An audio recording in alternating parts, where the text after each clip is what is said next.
Happy Wednesday. It's Wednesday, it's hump day. I am currently headed into the shop. Today was good so far. I had therapy today, which is unusual. Actually, not going to be unusual because I'm moving from Monday to Wednesday, just for time's sake in scheduling. But it was good. We did a lot of like unpacking and processing. I was processing some grief that I didn't know I had. We talked about this the other day when I was like, I didn't really know how unprepared I was for like something to happen to his mom. And so his mom being my husband's mom, yeah, we literally was talking about this Monday night. But the unprocessing, or the processing of it actually, the processing of the unprocessed grief, that's what I'm trying to say, was, it was good. It just let me know where I was emotionally over that, and then mentally as well, because physically I can do the job, if I had to, but mentally and emotionally, like, I don't know if I had capacity. So like just processing it over my grandparents and stuff like that was really good. Breaking it down with my therapist. We also broke some other things down, in the like doing some of the hard work, which was so good. It was just a really good session. So if you're trying to process grief, I remember asking for tips. She actually gave me some pointers and like some work that I can do for myself. Um, it was identify the feelings behind it, right? So like you have to identify whether you're mad, sad, disappointed, like name feelings, like actually name feelings, feel them, name them, and then sit with them and process them. You have to make sense of them. And then the process of forgiving yourself and forgiving them is the hard part, because like making sense of, okay, I'm angry and this is why I'm angry at them, and they're gone, so it's like you can't say it to them, and then making sense of why I was angry, or not why I was angry, making sense of the things that made me angry was a little bit of the work, and then learning to forgive them for the things that they didn't know, because if you know better, you do better, and a lot of people from that generation didn't know better and they didn't do better, especially coming from where I come from. A lot of access, knowledge, like, so it's like almost like operating in ignorance and not to any fault of anybody's, right? So I hope that makes sense. So like that's one of the things I had to process. And so like the beginning to forgive them and forgive myself for whatever I felt like I lacked in the area too, is the part that's going to take that's going to take some work.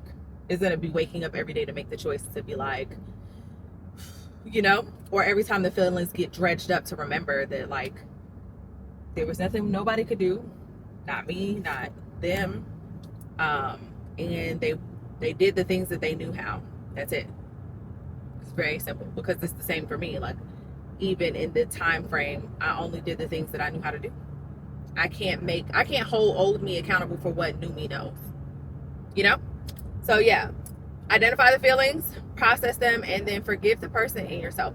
And that is for people who are alive and gone. That can work in both ways, because we grieve people who are still alive. When you end relationships and friendships and maybe family members you just had to distance yourself from, like, make sure you process that in the proper way, and yeah, you'll begin to feel lighter. That's why I'm like, okay, even though I was boohoo crying, I still feel good. Like, I still feel great.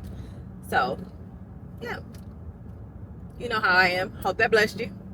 Hope it bless you, and I hope you learned something. I am going to get to the shop, get these clients out the way.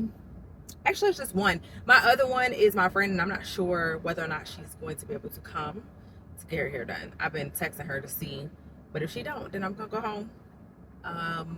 Not cooking. No, I do have to cook. Dang it. Okay, let me hit my husband, tell him to take something out the fridge, because I do have to cook, and I need to go see Smear for another facial, because this face, we got to keep it tea, okay?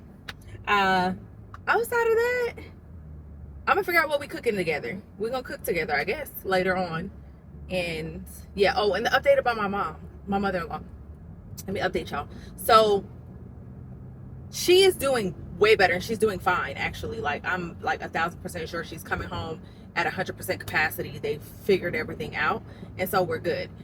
I know that I'm not gonna have to do the things that came up for me, you know, but the fact that they did was just an indicator that I haven't dealt with that, and that I need to, because there will be a point in time, she lives with us, that I will have to become, you know, one part of her care team, and I need to be mentally, physically prepared for that, you know. So sorry, this butthead was acting like a butthead. And I want to be fully capable, not just on the physical part, knowing what to do because I've done it before, but the spiritually and mental part too, because I'm gonna have to walk my husband through things, and we're gonna have to walk through it together. And this is his mom, you know. It ain't like it's a grandma or auntie, it's his mom. So yeah, it's not about what's happening right now, because she's gonna be fine. It's about what we are walking into in, I don't know how many years, you know, like 20 years from now it could be, but we just need to, if I process it now, I'll be fine later. I hope that makes sense. So yeah, everything is well. If you set prayers up, I appreciate you. Even though probably by the time this goes out, she should be home. And so just continue to pray for her continual health, and that she stays away from the hospital, you know, like that we don't have to go through this again. But yeah, I'm about to pull up to the shop. I would say walk in, but I'm about to pull up to the shop. So let's go do some hair, guys.